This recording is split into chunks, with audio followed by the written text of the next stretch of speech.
வணக்கம் மக்களே. இப்போ பாருங்கள், சென்னை தேசிய நெடுஞ்சாலையில் விக்கிரவாண்டி அருகே ஆம்னி பேருந்து ஒன்று வலதுபுறம் டிவைடி வழி ஏற்றி பெரும் விபத்து ஏற்பட்டுள்ளது. அதாவதுங்க, எல்லாருமே மனிதர்கள் தான். கார் ஓட்டும் போதோ லாரி பஸ்ஸு எந்த விதமான வண்டிகள் ஓட்டும்போது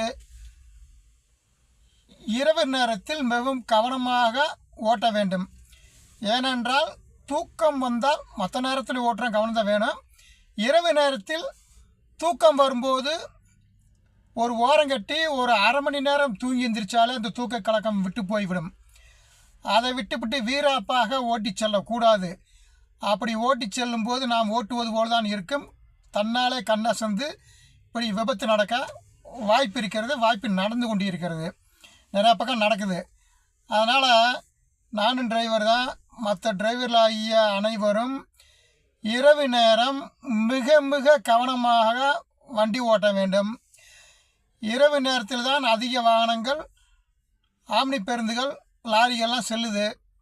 அப்படி செல்லும்போது 2 to 3 அந்த டைமில் ஓரம் கட்டிடுங்க. ஏன் ஆம்னி பேருந்தில் 2 டிரைவர் போகிறாங்க வர்றாங்க, அவங்களும் கவனமாக இருக்கணும். அது மாதிரி லாரி ஓட்டுறவங்களும் கார் ஓட்டுறவங்களும் ஓரம் கட்டி தூங்குங்க அரை மணி நேரம். ஐயோ தூங்குனா என்னடா அசிங்கமாகி போன்னு நினைக்கலையே, மனுஷனையா தூக்கம் வரும். கொஞ்ச நேரம் அரை மணி நேரம் தூங்கி வச்சோம்னா கரெக்டாக இருக்குது, உடம்பு ஃப்ரீயாக, அதுக்கப்புறம் கவனமாக வரலாம். அதனால் மக்களே, நல்ல முறையில் கார் பஸ் வண்டியில் ஓட்டுங்க.